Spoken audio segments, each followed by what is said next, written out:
இந்த போறப்பு தான் நல்லா ருசிச்சு சாப்பிட கிடைச்சது.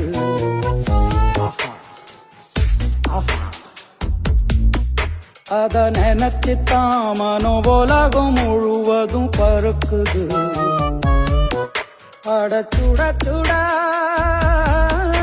அட சுட சுட அந்த மதுர மல்லிப்பூ இட்லியே மீன் குழம்புல கொஞ்சம் புரட்டி சாப்பிட எச்சில் ஊறுது உள்ளுக்குள்ள.